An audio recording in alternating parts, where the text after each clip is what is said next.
CPU के अलावा आपने और कितने एग्जाम्स अपेयर किए हैं? तो सीपीयू का जो सबसे पहला स्टेज होता है वो होता है प्री। सो इतने टाइम तक कंसिस्टेंसी आपने कैसे बना के रखी और कांस्टेंट मोटिवेट कैसे रहे आप? हाँ, तो मैं गुरुकुल तो रिकमेंड करता हूँ कि एक बार तो ज़रूर वंस इन अ लाइफ तो जाना चाहिए। फर्स्ट ऑफ ऑल जब रिजल्ट आया था दिवाली के दिन आया था। राइट। हाँ, वो एक सुबह उठना, सुबह फिर उठना, बाकी चीज़ें अपने करना, फिर टारगेट सेट हाँ। करना और सो अब हम सब्जेक्ट वाइज बात करते हैं। हाँ अगर जी। कोई स्टूडेंट्स तैयारी कर रहा है तो सबसे पहले उसको क्या कंटेंट को अप्रोच करना चाहिए सो जी। दैट कि वो सीपीयू की अच्छे तरीके से तैयारी कर सकता है। Hello everyone and welcome to student of friends. अभी हमारे साथ हैं अक्षय कुमार, जिनका एसएससी सीपीयू में 11 रैंक के साथ सिलेक्शन हुआ। ये इनका लास्ट अटेम्प्ट था, लास्ट इन केस की इन्होंने ग्रेजुएशन लेट की थी। सो आज हम इनकी स्ट्रेटजी, जर्नी और आप लोग कैसे टारगेट कर सकते हो जो नेक्स्ट सीपीयू होने वाला है और अच्छे रैंक के साथ आप भी सिंगल या डबल डिजिट में रैंक ला सकते हैं। सो चलिए इनसे शुरुआत करते हैं। फर्स्ट ऑफ ऑल कांग्रेचुलेशन कि आपने इतने अच्छे रैंक के साथ अपना सीपीयू में रिजल्ट सिक्योर किया। Thank you, thank you. नमस्कार सभी को। मेरा नाम अक्षय और मैंने सीपीयू 2024 में ऑल इंडिया रैंक 11 सिक्योर करी है और मैं ऑलरेडी वर्किंग हूँ।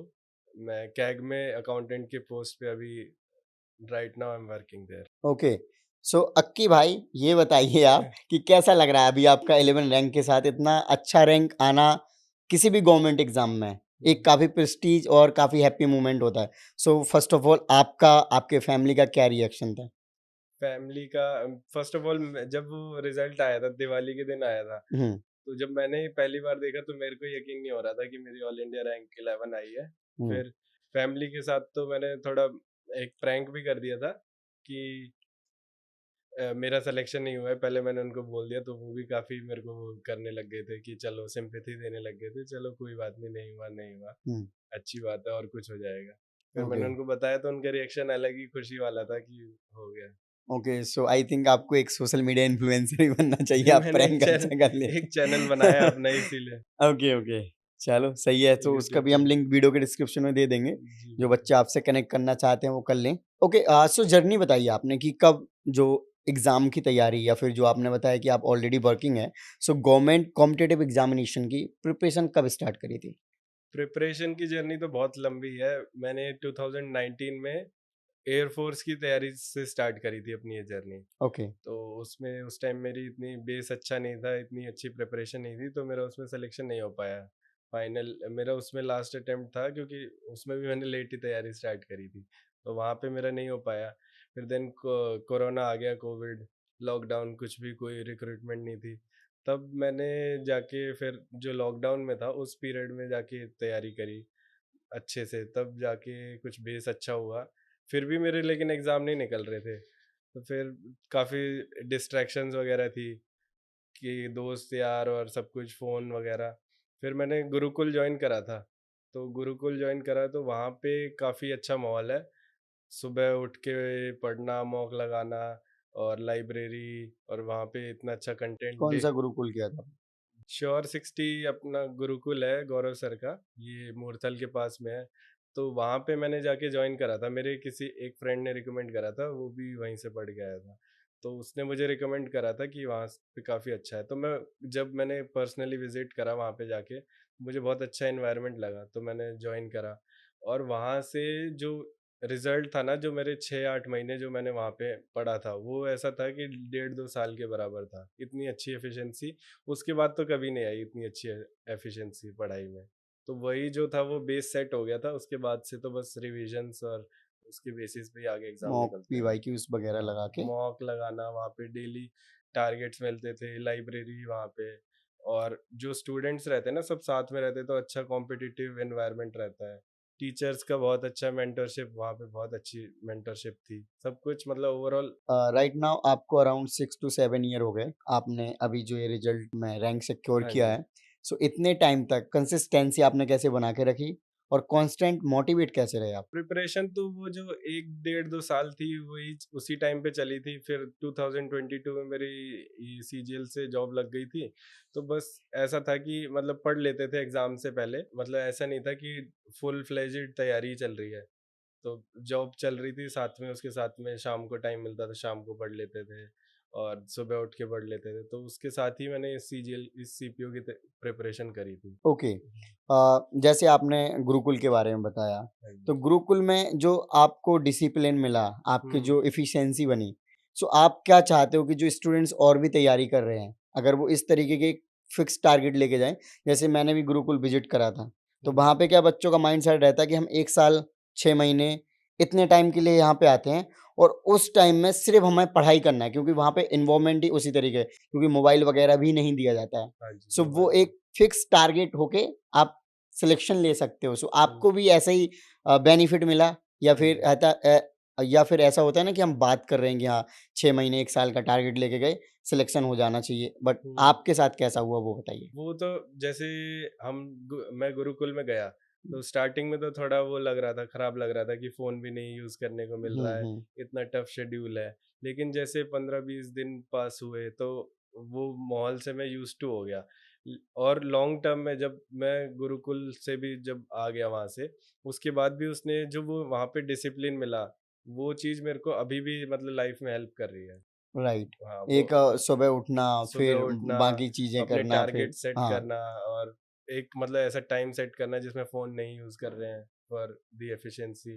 ओके। हाँ, तो मैं गुरुकुल तो रिकमेंड करता हूँ कि एक बार तो ज़रूर वन्स इन अ लाइफ तो जाना चाहिए। गौरव 6 सर का क्या योगदान रहा आपके पार्टिकुलरली गौरव सर देखा की जाए? तो मेंटरशिप बहुत ही टॉप नॉच है। वो तो मतलब काफ़ी अच्छे से हर चीज़ में ऐसे as a friend, as a brother वो गाइड करते हैं हर चीज़ में। मतलब उनका ये नहीं है कि आपने मतलब बार-बार जा रहे हो तो गुस्सा हो रहे हैं। उनका ये है कि जितनी बार आओगे उतनी बार वो आपको क्वेरीज़ सॉल्व करते हैं हर चीज़ में। सीपीयू के अलावा आपने और कितने एग्ज़ाम्स अपीयर किया है? सीपीयू के अलावा मैंने स्टार्टिंग तो एयरफोर्स एक्सवाई ग्रुप से स्टार्ट करा था। फिर देन मैं उस पे सीडीएस, एफकैट इन पे भी शिफ्ट हुआ। फिर मैंने वहाँ से भी थोड़े एसएसबीज़ वगैरह दिए। उसके बाद सीजीएल दिया मैंने। सीजीएल मेरा क्लियर हो गया था। उसके बाद सीपीयू मैंने दिए 2 और अटेम्प्ट दिए थे। फिर ये मेरा लास्ट सीपीयू था। जो सीपीयू एग्ज़ामिनेशन है, थोड़ा-सा इसके एग्ज़ाम पैटर्न के बारे में बता दो, कि क्या सब्जेक्ट पूछे जाते हैं और किस स्टेजेस में एग्ज़ाम होता है? बहुत सारे बच्चे ऐसे होंगे जो कि शायद ये वीडियो देख रहे होंगे फर्स्ट टाइम हाँ जी। और अदर किसी कॉम्पिटिटिव एग्ज़ामिनेशन की प्रिपरेशन कर रहे होंगे, बट उनको लग रहा है कि शायद हम ये भी ट्राई कर सकते हैं। हाँ तो जी। तो सीपीयू का जो सबसे पहला स्टेज होता है वो होता है प्री। प्री में 200 मार्क्स का पेपर होता है, जिसमें 50-50 के 4 सेक्शंस होते हैं। मैथ, इंग्लिश, रीजनिंग और जीके। तो ये 4 सेक्शन होते हैं 50 मार्क्स ईच के। इसके बाद इसमें फिजिकल एंड्योरेंस टेस्ट होता है, जिसमें अपनी 1600 मीटर की रेस होती है, जिसको 6.5 मिनट में करना होता है। उसके बाद उसमें होता है एक 100 मीटर की रेस होती है। देन फिर हाई जंप होती है और लॉन्ग जंप होती है। और लास्ट में एक होता है शॉर्ट पुट थ्रो करना होता है। फिर अपनी मेजरमेंट्स वगैरह होती है, जो चेस्ट हाइट ये सब होती है। देन ये सब होने के बाद अपना फिर होता है मेंस एग्जामिनेशन। मेंस एग्जामिनेशन में टोटल इंग्लिश आती है 200 मार्क्स की। और फिर उसके बाद अपना एक लास्ट में मेडिकल टेस्ट होता है। जो फिजिकल टेस्ट होते हैं, हाँ जी। उसके लिए क्योंकि आप इंस्पेक्टर बनने जा रहे हो, हाँ जी। तो उसमें क्या-क्या रिक्वायरमेंट होती हैं? जैसे आपने ये बताया कि टेस्ट में ये चीज़ें होंगी, हाँ जी। बाकी और क्या एक पर्सन के अंदर कैपेबिलिटीज़ होनी चाहिए सो दैट कि वो इस एग्ज़ाम के लिए अपियर हो? फिजिकल आप फिजिकल की तैयारी करने के लिए कहते हैं, तो जो अपना हम रिटर्न की तैयारी कर रहे हैं ना, उसी टाइम पे हमें थोड़ा थोड़ा फिजिकल प्रिपेयर करना चाहिए, क्योंकि लास्ट में इतना टाइम नहीं मिलता है कि आप ज़ीरो से बिल्कुल फिजिकल प्रिपेयर कर लें। फिजिकल ना ज़्यादा टफ होता है, ना ज़्यादा इजी होता है, मॉडरेट लेवल का होता है। और उसमें अगर कोई भी बंदा 2 महीने से एटलीस्ट रनिंग कर रहा है, थोड़ा बहुत भी लॉन्ग रनिंग, जॉगिंग, देन वो इजी ही can easily go through. So अब हम सब्जेक्ट वाइज़ बात करते हैं। हाँ अगर जी। कोई स्टूडेंट्स तैयारी कर रहा है, तो सबसे पहले उसको क्या कंटेंट को अप्रोच करना चाहिए सो जी। दैट कि वो सीपीयू की अच्छे तरीके से तैयारी कर सकता है? जी। तो सबसे पहले किस बात करते हैं इंग्लिश की, हुँ, क्योंकि वो सबसे मेजर रोल प्ले राइट, करता है। क्योंकि 250 50 मार्क्स का आता है। 50 मार्क्स इन प्री, देन हाँ, 200 मार्क्स इन मेंस। हुँ, तो इंग्लिश के लिए मैंने पर्सनली क्या करा था, मैंने नीतू मैडम की जो वॉल्यूम 1 आती है, उसको पढ़ा था, उसको मल्टीपल टाइम्स पढ़ा था। देन मैंने लेक्चर्स लिए थे, उसमें गोपाल सर का उसमें गोपाल सर के लेक्चर्स थे। ऑनलाइन मैंने वो लिए थे यूट्यूब से। और देन मैंने थोड़े और चैनल रीच आउट करे थे इंग्लिश के लिए, और वोकैब के लिए तो प्रीवियस ईयर ही बहुत है, वो तो मोर देन इनफ है, उसको ही मल्टीपल रिविजन्स करके मैंने इंग्लिश का ज़्यादा नहीं करा था, और देन मॉक टेस्ट पे मेरा ज़्यादा फोकस था, क्योंकि प्रैक्टिस जो एसएससी का होता है उसमें मेन प्रैक्टिस का रोल होता है। हुँ, जितना आप प्रैक्टिस ज़्यादा करेंगे उतना ही आप मतलब स्कोर आपका बढ़ता जाएगा। देन फिर मैथ्स के लिए मैथ्स के लिए मैंने राकेश यादव सर की बुक सॉल्व करी थी। मैथ हुँ, तो प्योरली प्रैक्टिस ही है, आप पढ़ किसी से भी लीजिए, लेकिन आप अगर प्रैक्टिस नहीं कर रहे तो आपका स्कोर नहीं बढ़ेगा। जी। हाँ जी, तो मैंने प्रैक्टिस के लिए फिर सर की बुक लगाई, देन मल्टीपल सेक्शनल मॉक्स दिए टेक्स्ट बुक पे और अदर प्लेटफॉर्म पे, और जितने मैं मॉक देता गया मेरा स्कोर इम्प्रूव होता गया। जैसे जैसे जैसे हमें गुरुकुल में बताया गया था कि मॉक का एनालिसिस बहुत ज़रूरी है, तो मॉक का मैं एनालिसिस करता, जो उनका तरीका था एनालिसिस करने का उसको मैं यूज़ करा, और फिर मेरे जैसे एनालिसिस करा ना, तो उसमें ये था कि जैसे आप एक मॉक देते हैं उसके बाद आप नेक्स्ट मॉक तभी दीजिए जब आपका वो एनालिसिस हो जाए। एनालिसिस इन द सेंस कि आप अपनी वीकनेस ढूंढ लेंगे उसमें, उस पर काम करेंगे तभी नेक्स्ट मॉक दीजिए। तो वो करके उससे मेरा स्कोर मैथ्स में बहुत इम्प्रूव हुआ। देन फिर रीजनिंग तो इतनी एसएससी में टफ आती नहीं है, जी, फोर्टी अगर फोर्टी मैथ फाइव अच्छा है तो हाँ रीज़निंग जी, हो वो जाता हो है। जाता है। तो 40-45 मार्क्स तो मतलब धीरे-धीरे आ गए थे ऐसे नॉर्मली सीख-सीख के यूट्यूब वीडियो से। फिर मैंने 1-2 टॉपिक्स थे जैसे कैलेंडर हो गया, ये सिलोगिज़्म हो गया, और अपना ये सीटिंग अरेंजमेंट वगैरह, ये अरुण सर से सीखा था, और 1-2 और टीचरों से मैंने यूट्यूब से ऐसे गैदर करके, किसी से वैसे नहीं पढ़ा।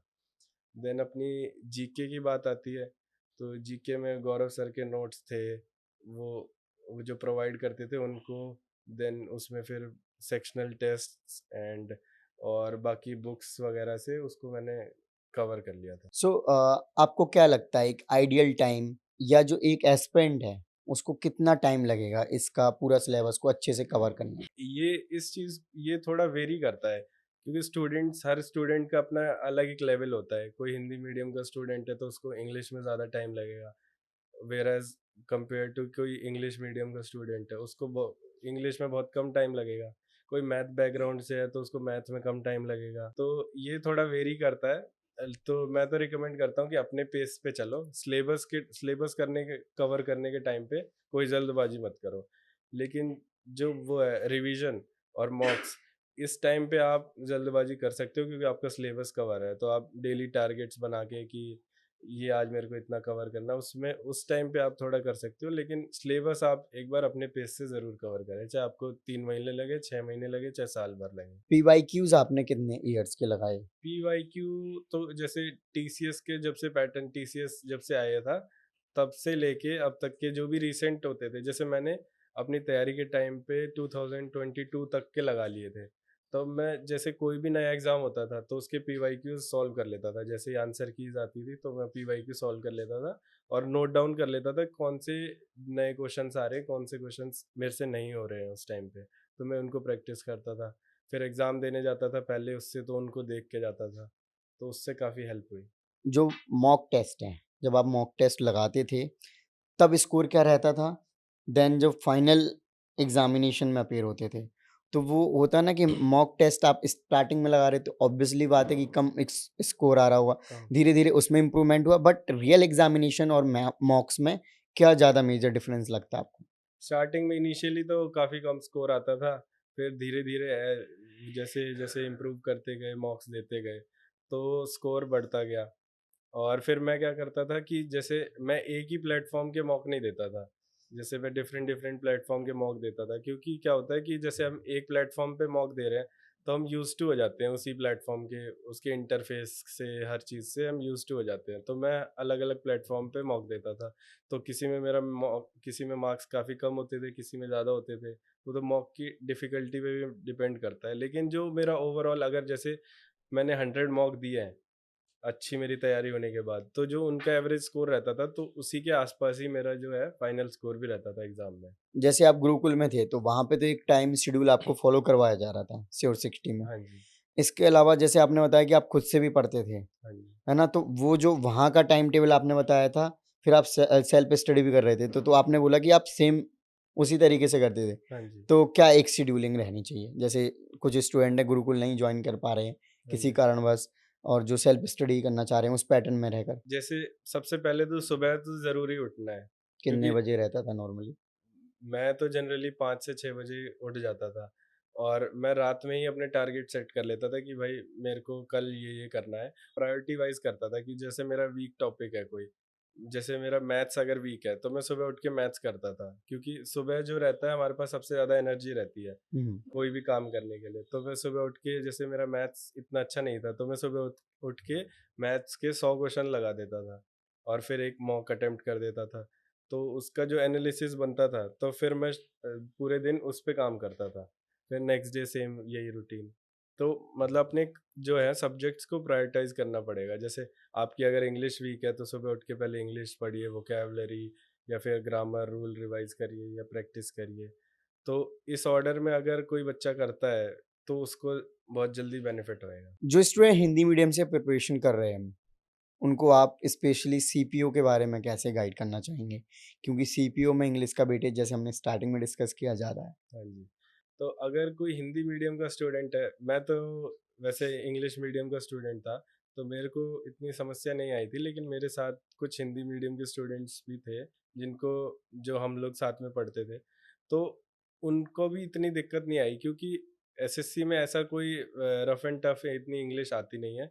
अगर कोई बच्चा जो है रेगुलरली प्रैक्टिस करता है, vocabulary day to day basis पे अगर पढ़ता है, रूल्स रिवाइज़ करता है और ये एरर वगैरह प्रैक्टिस करता है, रीडिंग करता है, तो बहुत ईज़िली वो इंग्लिश इम्प्रूव हो जाती है, क्योंकि एसएससी में ऐसी कोई इंग्लिश नहीं आती बहुत ही हाई लेवल की।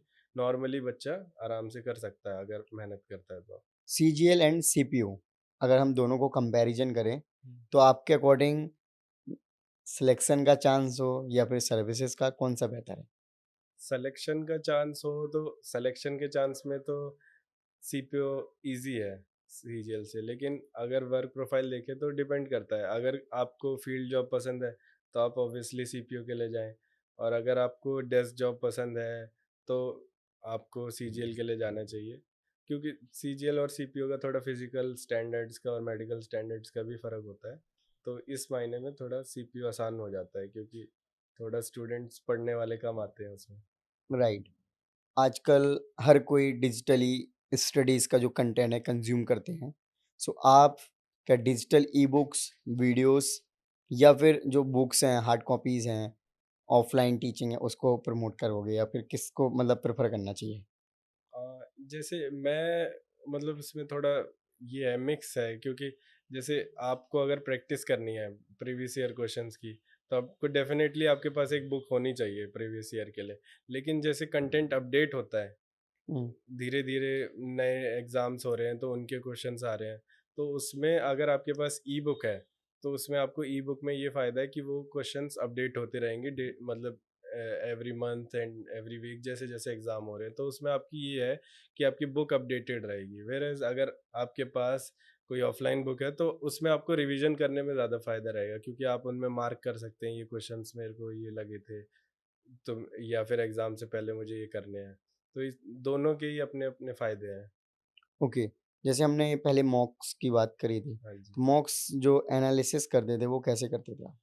मॉक एनालिसिस का ऐसा रहता था कि सबसे पहले मैं सारे क्वेश्चंस को गो थ्रू करता था। सबसे पहले मैं उसमें प्रायोरिटाइज़ करता था कि सबसे पहले जो मेरा क्वेश्चन जो मैंने अटेम्प्ट करा और रॉन्ग हो गया, सबसे पहले मैं हुँ, उसको देखता था कि रॉन्ग कैसे हो गया। उसको चेक करता था, और मैं एक छोटी-सी मैंने एक डायरी रख रखी थी, उसमें मैं लिख लेता था कि ये मेरा क्वेश्चन इस वजह से फ़ोकस ना होने की वजह से गलत हो गया, या फिर मुझे इसमें कॉन्सेप्ट नहीं आता था। और फिर मैं देखता था जो मेरे से क्वेश्चन रह गए हैं, तो उसमें मैं लिखता था कि मेरा ये मेरे सिलेबस में कवर्ड नहीं है, या फिर मैं इसका कॉन्सेप्ट भूल गया हूँ, या फिर कैलकुलेशन का भी कुछ वो है, तो मैं ये लिख लेता था। बाकी फिर मैं तीसरा देखता था कि जिसमें मुझे टाइम ज़्यादा लगा, मैंने सही तो कर दिया, टाइम ज़्यादा लगा या फिर वो तुक्के से सही हो गया, ये चीज़ करता था। फिर मैं उनके उनको उसके बाद में, जैसे अगर मेरा कॉन्सेप्ट नहीं आ रहा है मुझे वो, तो मैं सीख लेता था यूट्यूब से, और कोई रिवीजन करना है कॉन्सेप्ट का, तो मैं उसको रिवाइज कर लेता था इस तरीके से। और मैं अगला मॉक तभी देता था जब ये मेरा एनालिसिस हो जाता था। जो फ्रेशर स्टूडेंट्स हैं, उनके लिए आप क्या टिप्स देना चाहेंगे? तो अगर आप फील्ड जॉब करना पसंद करते हो, अगर आपको थोड़ा थ्रिल पसंद है लाइफ में, डेस्क जॉब नहीं पसंद 9 टू 5 वाली, तो आप बिल्कुल सीपीयू के लिए आएँ। और बहुत ही अच्छी-अच्छी जॉब प्रोफाइल्स हैं यहाँ पे। राइट कोई ऐसी ऐप जो आप सजेस्ट करना चाहें स्टूडेंट्स को? जैसे ऐप की बात करें तो काफ़ी सारे प्लेटफॉर्म्स अवेलेबल है। जैसे मैथ्स के लिए राकेश सर अच्छे हैं, और इंग्लिश के लिए गोपाल वर्मा सर अच्छे हैं, और बाकी रीजनिंग के भी बहुत सारे टीचर्स हैं। और जो मैं पर्सनली यूज़ करता था, मैं करियर वेल को यूज़ करता था, क्योंकि उस पे जो है जितने भी टीचर्स हैं उनका एक तो मतलब कंटेंट क्रिस्प मिल जाता है, और एक ही जगह पे सारे नोट्स वगैरह सब कुछ अवेलेबल हो जाता है। तो मैं पर्सनली तो करियर वेल यूज़ करता था। राइट करियर विल मतलब कह सकते हैं कि सारे बेस्ट टीचर आपको वहाँ पे मिल जाएँगे, हाँ, राइट? मतलब एक तरीके से काफ़ी अच्छे लेवल के टीचर्स वहाँ। ओके, एक और चीज़ जो प्रिपरेशन में सबसे ज़्यादा ज़रूरी होती है सेल्फ नोट्स, जैसे आपने स्टार्टिंग में भी बताया हाँ था। जी। तो जो नोट्स आप बनाते थे, नोट्स बनाने का तरीका क्या था? मैथ्स की अगर हम नोट्स की बात करें, तो मैथ के सब्जेक्ट में क्या नोट्स बनाने होते हैं? नोट्स तो जो मैं बनाता था स्टार्टिंग में, तो जितने भी कॉन्सेप्ट थे मैंने उस कॉन्सेप्ट्स के नोट बना रखे थे। लेकिन और फिर मैं उनको मल्टीपल रिवीजन करता था हर एग्ज़ाम से पहले। लेकिन जैसे मैं मॉक देता था, तो मॉक में अगर मेरे को कोई क्वेश्चन नहीं आ रहा है, तो मैं उसका कॉन्सेप्ट लिख लेता था कि ये कॉन्सेप्ट नहीं आ रहा है मुझे, और फिर मैं उस कॉन्सेप्ट पे 10-20 क्वेश्चन प्रैक्टिस कर लेता था। तो लेकिन वो मेरा कॉन्सेप्ट ज़रूर लिखा रहता था, तो मैं एग्ज़ाम से पहले उसको ज़रूर रिवाइज़ करके जाता था। बाकी सब्जेक्ट्स के बारे में बताएँ नोट्स के? बाकी मैथ्स का हो गया। रीजनिंग में सिर्फ वही टॉपिक्स लिखता था, जैसे कैलेंडर में कोड वगैरह होते हैं, तो वो एग्जाम से पहले ज़रूर रिवाइज करने होते। बाकी जैसे सीटिंग अरेंजमेंट में कुछ कॉन्सेप्ट्स होते हैं, उनको लिख रखा था मैंने। और बाकी डाइस पेपर कटिंग वगैरह, तो इनमें कुछ फार्मूलाज होते हैं, छोटी छोटी चीज़ें होती हैं, तो उनको रीजनिंग में मैंने लिख रखा था। जीके के लिए मैंने नोट्स बना रखे थे, पॉइंट टू पॉइंट छोटे छोटे पॉइंट्सों में उनको नोट्स बना रखे थे कि जैसे ज्योग्राफी का है, तो उसमें पॉइंट वाइज नोट्स थे। वो जस्ट वो ऐसी चीज़ें थी जो मेरे को नहीं आती। ऐसे नहीं कि मैंने पूरी बुक छाप रखी थी, जो चीज़ मेरे को नहीं आती मैंने सिर्फ वही डाल रखी थी उनमें। और बाकी इंग्लिश के लिए तो ऐसे मैंने नोट्स नहीं बना रखे थे, बुक ही थी, वही मैं उसको रिवाइज करता था, मल्टीपल रिवीजन करता था। और बाकी वोकैब के मैंने नोट्स बना रखे थे, एक जो प्रीवियस ईयर के, जो मॉक्स में मेरे से नहीं हो पाए थे, वही चीज़ मैंने बना। सो लास्ट में आपका क्या मैसेज रहेगा जो छोटे भाई-बहन तैयारी कर रहे हैं गवर्नमेंट एग्ज़ाम्स या फिर सीपीओ की? क्योंकि आजकल जो स्टूडेंट्स हैं या फिर किसी में भी पेशेंस की बहुत कमी हो गई है। हर कोई चाहता है कि क्विक सक्सेस मिले। सो आपका क्या मैसेज है? मेरा तो पर्सनली ये मानना है कि hard work is the key. Hard work का कोई अल्टरनेट नहीं है। अगर आप हार्ड वर्क करते हैं, तो आप किसी को भी हरा सकते हैं। और पेशेंस इज़ सुप्रीम, पेशेंस से ऊपर कुछ नहीं है। अगर आपके पास पेशेंस है, तो आप कुछ भी कर सकते हैं, कुछ भी जीत सकते हैं। तो जो मेरे छोटे भाई-बहन हैं, उनके लिए मेरा ये मैसेज है कि आप लगे रहिए। किसी का 1 मार्क्स, 2 मार्क्स से रह जाता है, और आप सिलेबस जल्दी करने के लिए मत भागिए कि मेरा 3 महीने में सिलेबस हो जाए, 6 महीने में सिलेबस हो जाए, या फिर मेरा 1 साल में सिलेक्शन हो जाए। जो बड़ी चीज़ें होती हैं, बिग थिंग्स टेक टाइम, तो वो जो चीज़ें हैं वो टाइम लेंगी। आपकी अगर 4-5 साल, जैसे मुझे रिज़ल्ट है वो मेरे को आगे 60 साल तक सर्व करेगा। तो आपको भी ऐसे अगर 4-5 साल भी लगते हैं, तो वो आप ये देखिए लॉन्ग टर्म में आपको 60 साल तक वो कितना बेनिफिट देंगे। Right, okay so thank you so much for your lovely message. I hope आपको वीडियो अच्छी लगी हो तो वीडियो को लाइक करें। थैंक यू, जय हिंद।